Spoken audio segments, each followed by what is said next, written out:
Well, thank you so much for saying yes and being here. I've been trying to schedule it for a while, but you've kind of been busy. You have been a little bit under the weather. Yes. But you're looking good, feeling good. Yes. Yeah, slowly but surely, right? Slowly but surely. Yeah, yeah.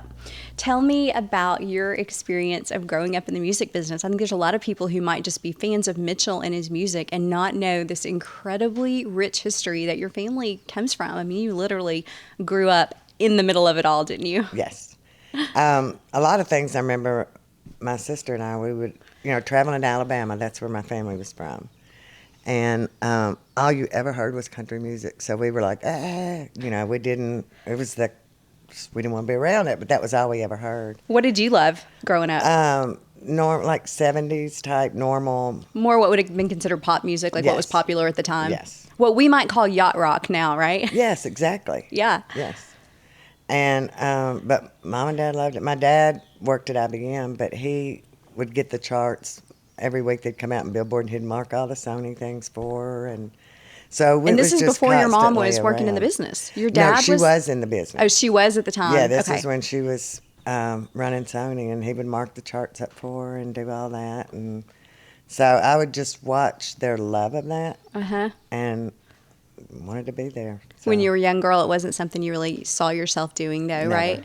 Never. Yeah. I always thought I'd be a singer, and I am the worst singer in my entire family. Everybody can sing except for me. And they'll tell you that. So Mitchell did not get that from his mama. He got it from his daddy. Okay, so could he sing? Oh, yeah. Was he musically talented? Yes. He was, but he just didn't ever. He worked for AT&T in Bell South, and that was what he did. Yeah, had a more normal pace for a job. Yeah. Share with us some of, and we're going to brag on your mom for just a little bit because she was so impactful in the music business. And 31 years with Sony ATV, right? Yes. What did she do there? She started as a secretary for Jack Stapp and Buddy Killen. Oh, wow.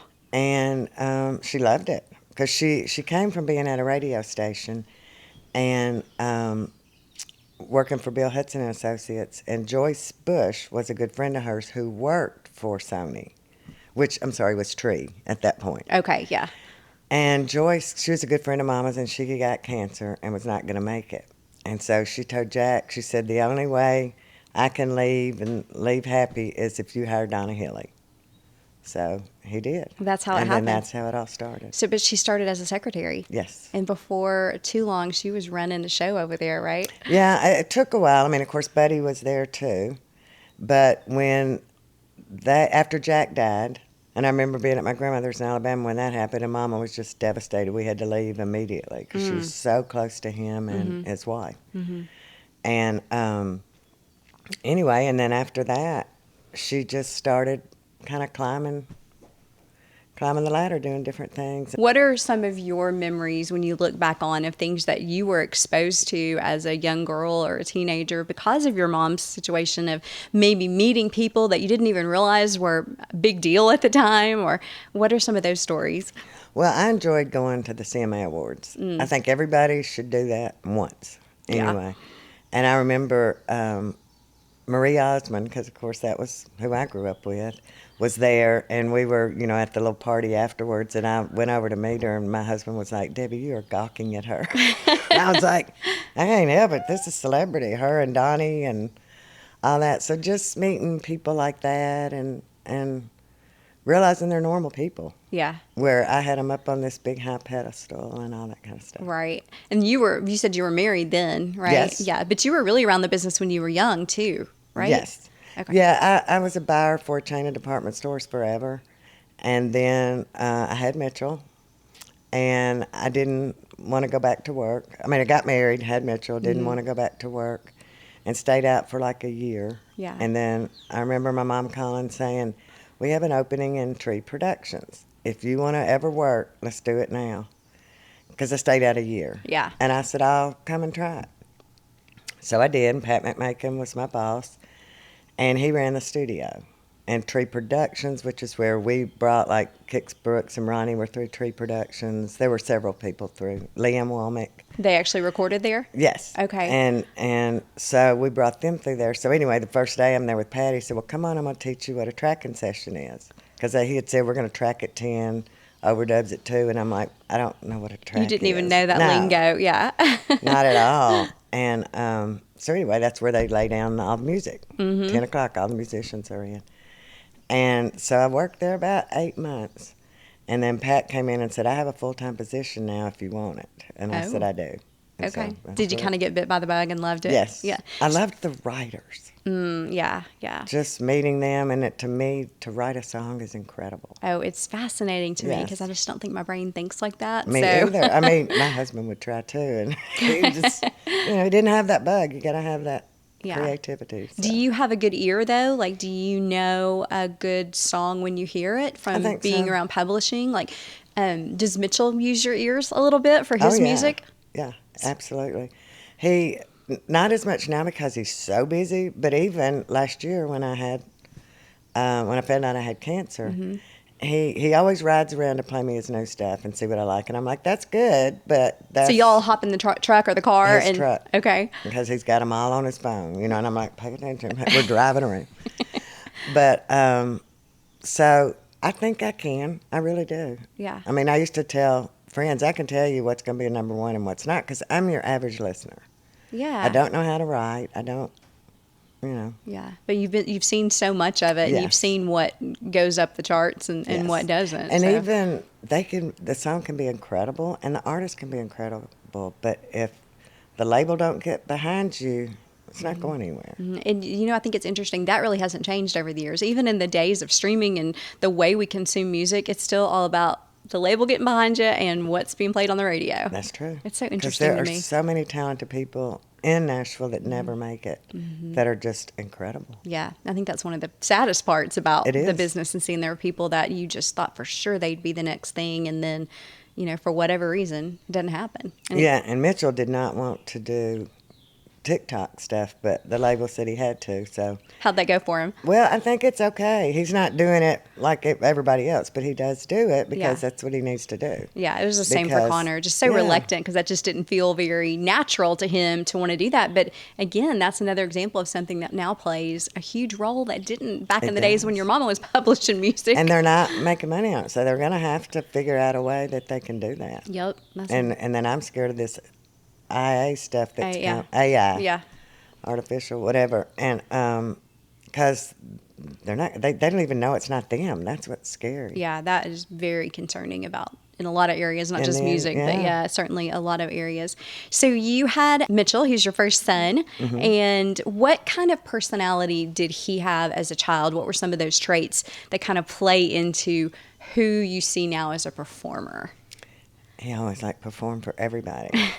I mean, I call them the babysitters, but Jungle Book and different things like that. If I needed to vacuum, I would put those on, and I would be vacuuming, and he'd be in there marching around singing to them, and all the time, to everything. We laugh at one he did, and it was Jack be Dimble, Jack. It was a nursery rhyme one. Jack jumped over the candlestick. He would get one of my candles, put it on the ground, and he'd be jumping over it.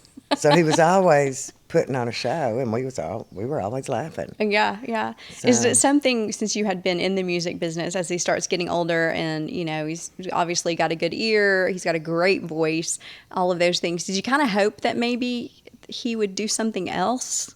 I did hope he would do something else. You did? Just because I've seen so many good writers that just don't make it. Yeah. And good people, and I would hate to see it. When they would get dropped, I'd be like, oh, I can't stand it. Yeah. So I knew what could happen, and I certainly didn't want that for him. Yeah. What did you think maybe he would want to do as a career? I don't know, because he says in his mind that was always what he wanted to do. Now, when he played football, he was amazing at it. He was the first 9th grader that got to start on the varsity team. Oh, wow. And was that at Lipscomb Academy right here in town? Back then, it was David Lipscomb. Oh, yeah. Because I have told him, I'm like, they're having a reunion for all the football players. And he's like, I didn't go to Lipscomb Academy. I went to David Lipscomb.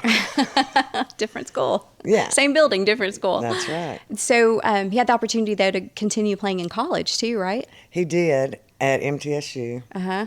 And then he decided I didn't want to go that way. Him and Brad Clausen and Jeff, a couple of guys, and my nephew Jay all got a house together, and they ended up liking music and stuff and playing music and getting into that. So he did a semester or so at MTSU or didn't? Yeah, he graduated from MTSU. Oh, he did graduate. He just didn't want football or anything like that. Anything that was going to take away from him getting to sit down and play all night. Yeah. With his friends, he wasn't going to do. Yeah, that was a talented household. You had Brad Clausen in there and Mitchell, who both have great songs on charts for them and other people. You start to see him getting more serious about the music while he's in college. Yes. And so then were you like, okay, there's no denying it, so here we go? Yes, because even in high school, he had a little band of his friends, and they even played for the prom one year. Oh. And, but it was that screaming music and stuff. And all of us parents would go to every time they played somewhere, and we would sit in the back and talk the whole time. Because you didn't really like the music. Well, I didn't like the music. You're just supporting. And then when I realized that he was getting serious about it, I said, if you really want to make it in Nashville, you can't be doing the screaming. That music's not going to make it here. And I don't have anybody to help you. Yeah. And so he kind of changed his tune. And then he really got started was Jody Williams' son worked with us. And Mitchell had some good songs. I really liked them. And I went in there and played it for him. And he's like, why is he not signed yet? And I said, they don't seem to listen to him here. They don't get it. And he's like, no, he's got it. So I called the Warren Brothers. Oh. Because Mama signed them based on Tom Douglas said, they're great. And she was like, I love them. They're funny. I want them. Wow. And she signed them. And so anyway, I called him and I said, would you do me a favor? And he said, yeah. And I said, do you mind going over and meeting with Mitchell, let him play you some stuff, and just give me an opinion. Is he ready? This is who you made this request to the Warren Brothers? Yes. Okay. Because I'm still best friends with them. Yeah. And so they go over. Daddy had let Mitchell build a studio in his house and down in a garage, and he bought him all the equipment and everything. And so anyway, Brad called me that afternoon, and he's like, oh, my God, Debbie, I'm so excited about music again. And he said, I want to bring him to Sony and do a joint venture with him. Wow. And I was like, go for it. Did that happen? Yes. So he was first signed by the Warren Brothers with Sony? Yes, they took like a percentage. Yeah. Is he still affiliated with them? No. Okay. But because it was that particular 4-year contract. Yeah. But no, he still sees them all the time. They came to his first album release party. I love those guys. They're so funny. They are so funny. Yeah. And they're both just incredibly good people. Yeah, and incredibly talented too. Yes. Boy, they can write, that's for sure. Did you see Mitchell more as a songwriter that would be writing for other people, or did you kind of know the artist thing was in him? I think his voice is so unique. Yeah, I think I saw him more as a writer. Okay. I liked his voice. I love it. Yeah. But in my perspective from where we were in publishing, I thought he can write. I mean, he's really good at it. Yeah. And you probably, knowing what you knew, would have been just fine if he was just a songwriter, right? Yes. Kind of behind the scenes, didn't deal as much with maybe what road life brings. Right. Yeah. Did I read or hear that he and Ernest had a duo at some point? Well, the Warren Brothers wanted to do that with both of them. Oh. As a duo. And I don't know if it was just, I really don't know why they ended up not doing it, because to us he's Keith. He went to Lipscomb too. And he's Rafe's age. Okay, so he was in Rafe's grade. Ernest is the age of your younger son, correct? Rafe. Okay, but when they were in talks with the Warren Brothers, that was a possibility. Was putting Ernest and Mitchell together, as a duo. But it's Keith and Mitchell, because again, everybody knows he just recently went to Ernest. Yeah, y'all still call him Keith. Different. He's Keith to me. He always will be. And those two are still good buddies, aren't they? Oh yeah, absolutely. Rafe and him and his wife and Rafe's girlfriend, they've been together forever. Oh, wow. So if fans were to take a deep dive, is there somewhere that an Ernest Mitchell duo music exists? No? They never recorded together? Mm-mm. Wow.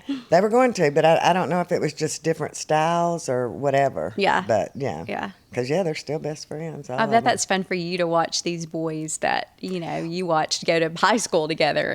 Oh, absolutely. And Ernest's mom, I remember when he said he was going to do music, he was a baseball player. Yep. And he had a scholarship, I think, at Harding. Yes, over in West Tennessee. Yeah. Yeah, Friedman Hart, however you That's say it. that, yeah. And she said, you have 2 years to prove you can do the music thing, and then you're going back to college. And he did it. Yeah, he So sure I'm did. so proud of him. Yeah. And he's a good guy. Yeah. I mean, he used to go see my mom when she was sick in the hospital. He'd just stop by when Mitch was sick, and I'd be at work. He would just stop by and go see Mitch. I mean, he's a good-hearted guy. What is the impact that you think your mom had on Mitchell and his music and his desire to do music the way he is? I think he just knew how she treated people, and once she got behind him, she was behind him, and her love for it. I mean, she, 24 hours a day, that's all she thought about was that. Wow. So, and she sang in the choir and did all that. And she's also, as busy as she was running Music Row, she was also at every baseball game and Yes. football game and just a proud grandmother. Absolutely. How old were your boys when they lost their dad? Well, it was 9 years ago. Okay. So Rafe would have been like 21, then that means Mitchell would have been 24. Okay. So they were young. What was that like for them and I guess you guys as a family to walk through? Yeah, I don't know if, because see, I lost my mother 2 years before that. So it was just 2 years after when you lost your husband? Yes. Oh, my gracious. And again, how they thought about grandmother was everything. Yeah. And I still had my dad. But he was getting older and had some issues and all that kind of stuff. And so I think a lot of why Mitch and I didn't tell them at first, they were in college and Rafe was in high school. And we didn't know a lot about it. When you say Mitch, you mean My husband. Your husband, Yeah. yeah. And so we didn't tell them when it first happened because we're like, why would we want to tell them that? And then they're thinking about it every day. They can't go to school. They can't do their stuff. Or That was anything. a cancer diagnosis? Yes. Okay. How long did y'all go and not tell them? Probably 2 years. 2 years? Yeah, because he kept getting good results. And then when they told us, that it had, it was called hypothyroid sarcoma. And Mitch never looked it up because he didn't really want to know. That's just who Mitch was, this tough guy, and he just didn't look it up. And it said a life expectancy of 5 years, if you can make it that far. And he almost did. But anyway, I was like, we need to sit them down and really talk to them and let them know. And Mitch didn't want to know that. He never looked it up or anything. And when he had his surgery, I asked the doctor, are you going to tell him this? And he said, only if he asks. So after surgery, they came in, and Mitch was feeling good and whatever, and twice he looked at him and said, anything else? Do you have any more questions for me? And Mitch didn't say anything, and he looked at me, and so I didn't say anything.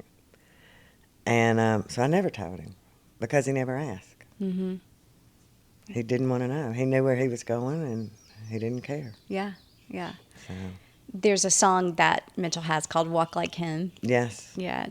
At what point in the journey did you hear that song? I can't only imagine your reaction. It's so beautiful. It was beautiful. I think it was about 3 or 4 years after Mitch had died. Okay. And the boys were renting vans and sleeping on little vans sideways, driving around playing music. And he said all of them, and Mitchell would rent it, so he's going to be driving it.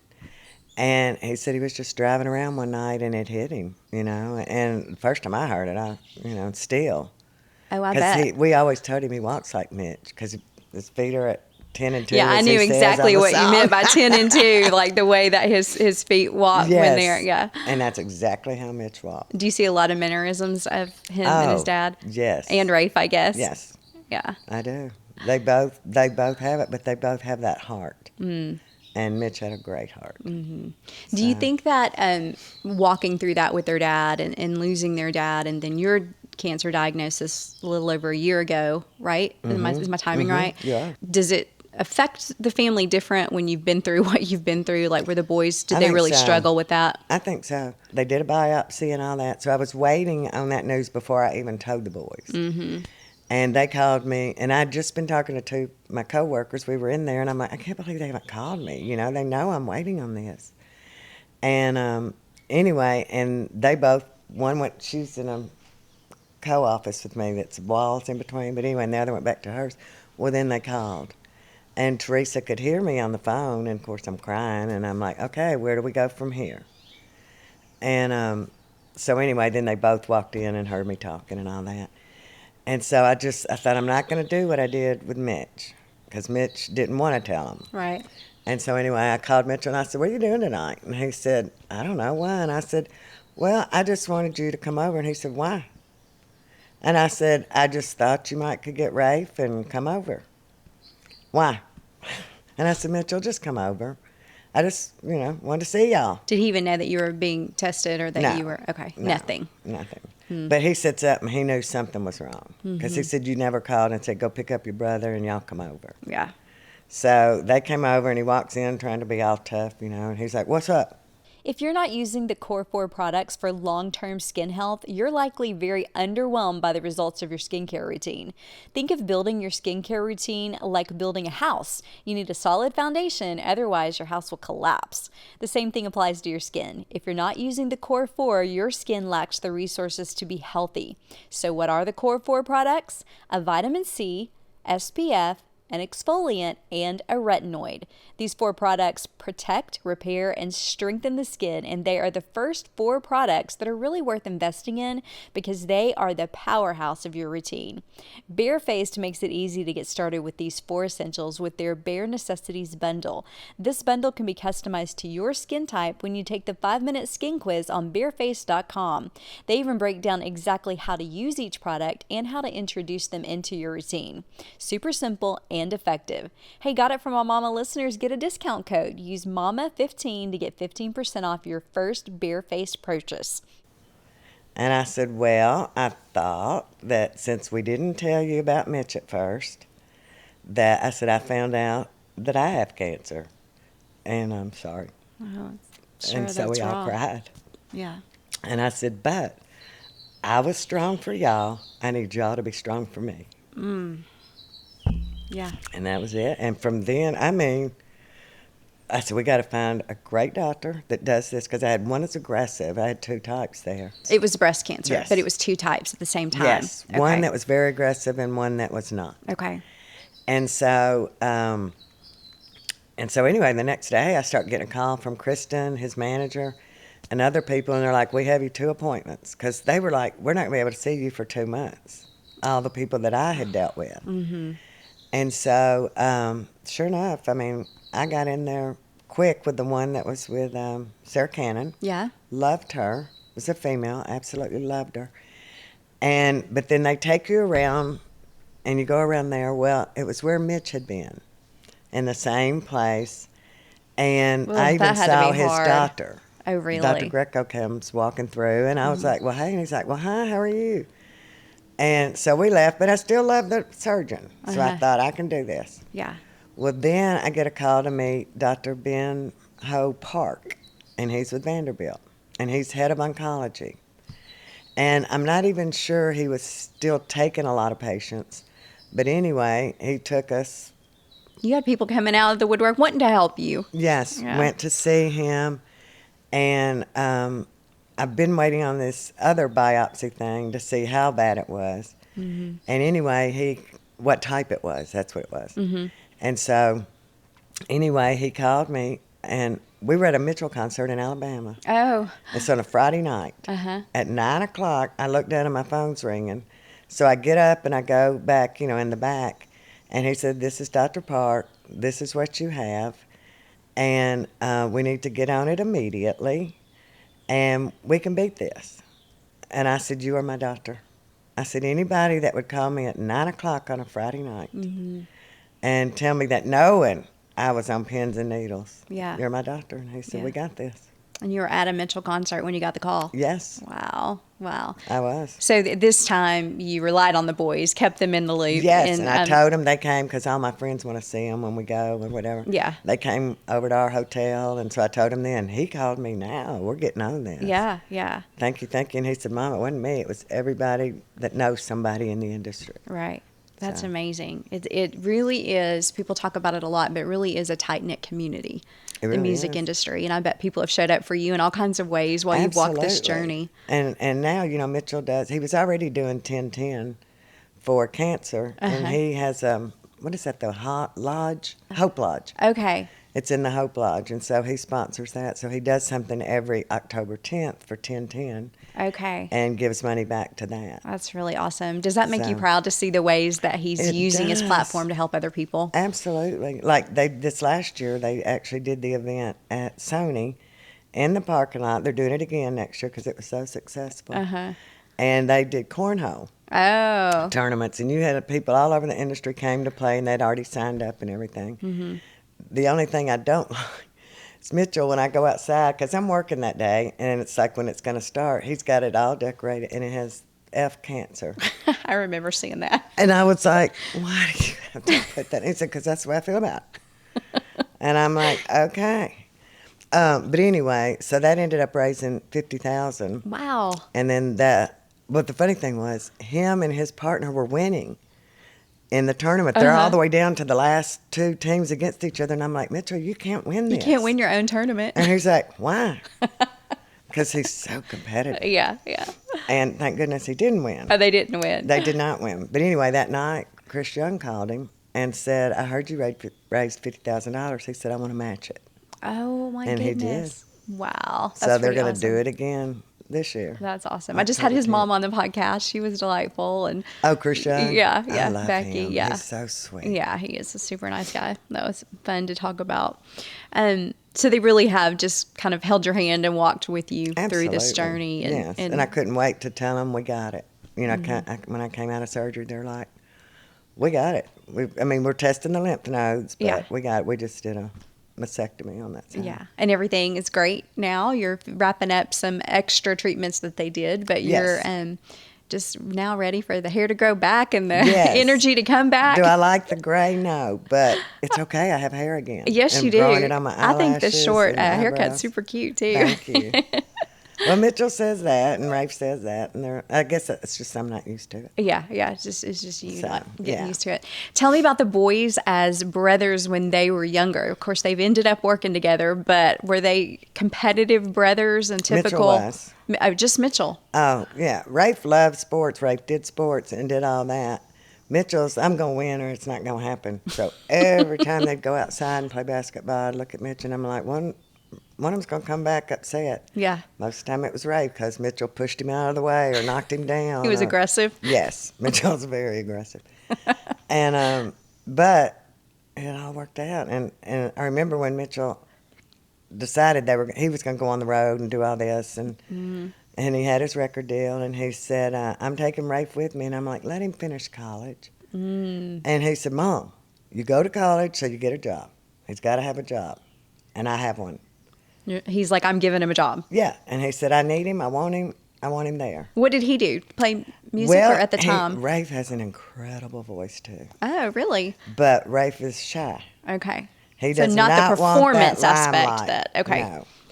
And so, like I know, not too long ago, Mitchell said he did a song with Colt Ford, and there was a part where Colt does the rap thing. Oh, yeah. And he told Rafe, he said, "You're going to do the rapping." And Rafe's like, "No, I'm not." And Mitchell's like, "Yes, you are." Oh, Rafe's all over the stage now. He loves it. He got bit by Yeah. the bug. But when he don't want a had solo work. artist thing. Yeah, but he'll do that with him. Yes, and, Yeah. and he does another song with him that's somebody else's that they do. Uh-huh. And which I just heard at the Opry when they played the Opry.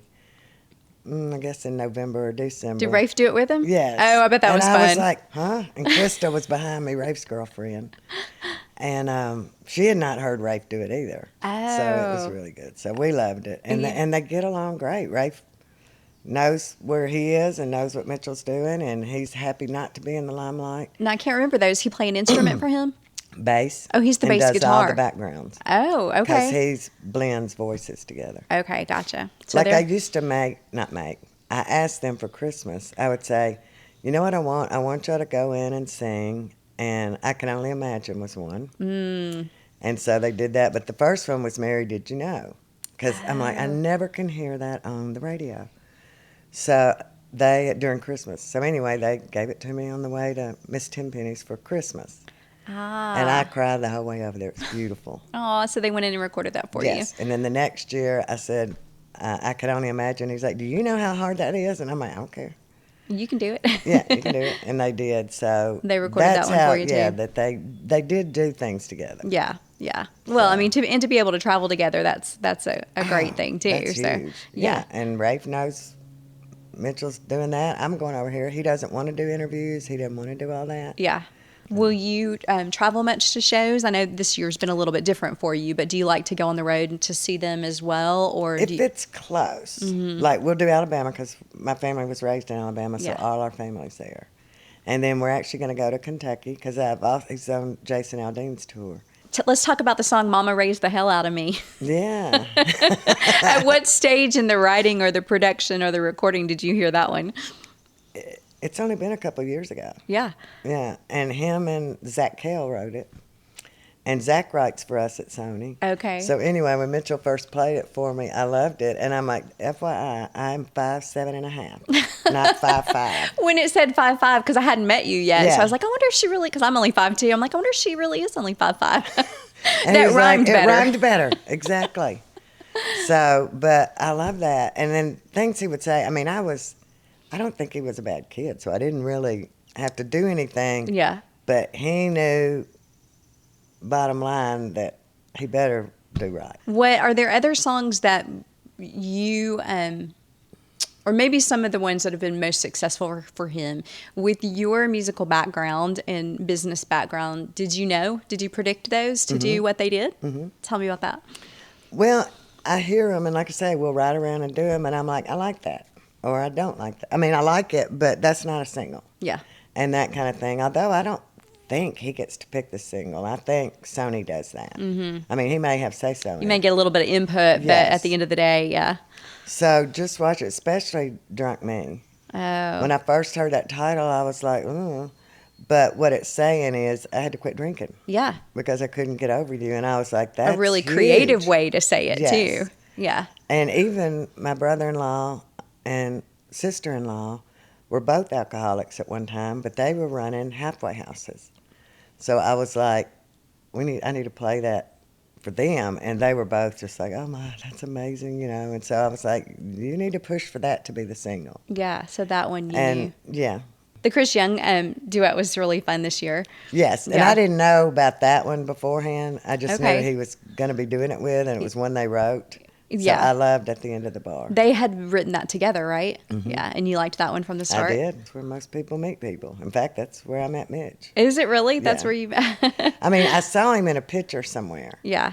But I actually met him at a bar. That's so funny. And didn't Mitchell and Megan meet in a bar? Yes. Or I know the Losers. engagement was in a bar. They met at Losers. They did? And so he has a song about that, too, that I love. And it's saying he went there, when he wanted to get everything off, but he saw Megan walk in, and he was like, I've never seen you before. Is what's in this song. And she came in camo. Ah. And anyway, and then theirs was, Yeah. That's all she wrote. Now he they're was married. crazy about her. Yes. From the beginning? Yes. So you knew Yeah. that was a little bit different maybe than past girls that he had dated? Yes. Or yeah. Yes. Because she's not the type, she's not needy. Mm-hmm. She's her own woman. Yeah. And again, she can hunt better than anybody. She can fish better than anybody. She's just her, and she's got a heart that's amazing. Well, I love that. So she said she was afraid to meet me because she knew how I felt about tattoos, because Mitchell had told her. Oh. And so anyway, she came in and we met, and I mean, you can't help but love her. That's awesome. We weren't supposed to be allowed to talk about how you feel about tattoos, though, right? They know. Everybody knows. I mean, it's to each his mamas own, are but- allowed to their opinions Absolutely. as well, right? And I don't mind telling mine. So, but yeah, no. But she did tell me that she was scared to meet me because of that. I love it. So, but again, I love her. Is there a favorite place that he's performed that you got to see, or like what you felt like was just a really big moment of, okay, he's doing this and he's doing it successfully? Probably at the Ryman. Didn't he do back-to-back nights at the Ryman? And sold out both of them. Wow. And just to see that and see the people sing the songs back. And they do that at his concerts. And I'm like, we never sang back people's songs or did that kind of stuff. But they've been doing that ever since he went out. And I think he writes from the heart. And you can feel that when he's singing it. We talked about how there's people who don't know that Mitchell has this really rich history in his family of his exposure to music. I think he tells a neat story of maybe getting, as a kid, meeting Bobby Braddock and Curly Putnam and these people, that things that he got to do that other kids wouldn't have. But at the end of the day, it's not like this business has been easy for him either. No. Because of those relationships, right? He's really shown a lot of hard work and perseverance to make all this happen, hasn't he? Absolutely. Because me, having been in the business, and to know how many people my mom helped be in the business, I thought we'd get help. Mm-hmm. And I'm not going to name names, but several people that I took him to were like, he's got to get out and play. Let's do his own thing. So my mother gave you a deal to have a publishing company with us, and you're not going to help him do anything? And I'll never forgive those. I'm sorry. I forgive them, Lord. But, I mean, I just see what kind of people they are. It's all about them. Mm-hmm. And you have that in the industry. Mm-hmm. Never mind that somebody helped you get to where you are. They're not going to help other people. Because I knew he had talent, or I wouldn't have taken him. And he'd go playing those little bitty bars. There'd be 20 people there, but they was playing his heart out. Yeah. So. Yeah. When you look kind of at the future for your boys and the music journey, like what are some of the things that you hope will happen for them? I hope he gets recognized for the talent that he is. Mm-hmm. They keep voting these same people. I just wish that they would recognize some other people too. Mm-hmm. That deserve something and don't. Yeah, I think Mitchell's definitely in a category, though, of these incredibly talented guys who obviously have the radio singles, the streaming numbers, like all the things. But then, we kind of tend to hear the same names for. Well, and when you're on a particular label, if you've got 3-4 people that you don't have to do anything for, because it's going to happen. I'm not naming names. But, help those that are trying on their way up. Yeah, yeah. Because we get so tired of the same. I don't care how good they are, but the same people every time get the same award every time, and it's like, come on. Yeah. And again, it doesn't bother him.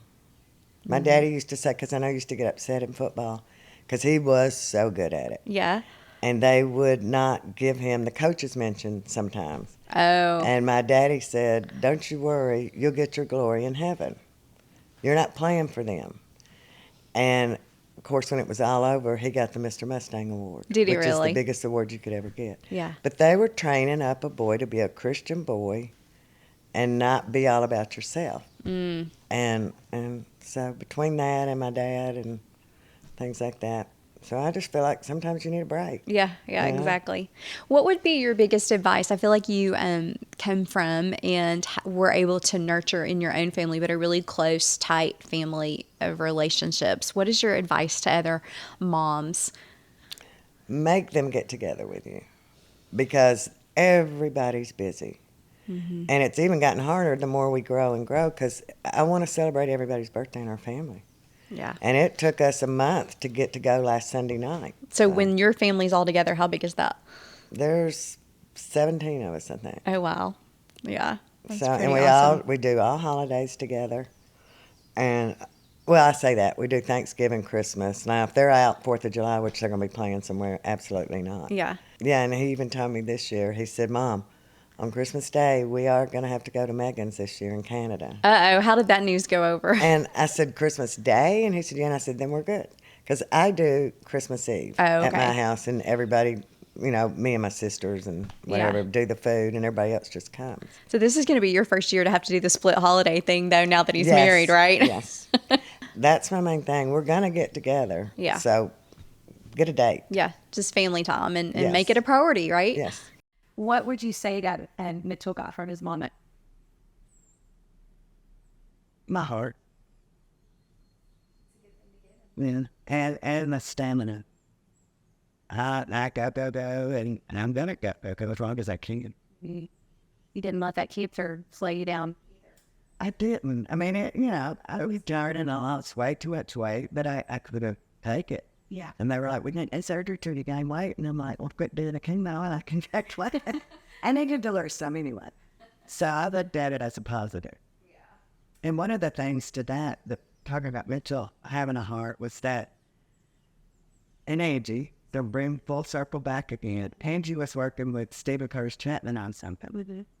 And he wrote a song, and it's Douglas Heart. And anyways, he asked Angie, he's like, do you think Mitchell would sing with me? Because he knew Angie and Mitchell Yeah. would sing with me on that song so I could let it hit another market as well. Yeah. And so she said, I'll certainly ask him. So Mitchell came over one night and he said, I want to play this for you. I'm singing on it with Stephen Curtis Chapman. Mitchell did not write it, but it was his song. And what it was saying was exactly what I went through the day I'm going to chemo. You know, that you think God's given up on you and all this kind of stuff.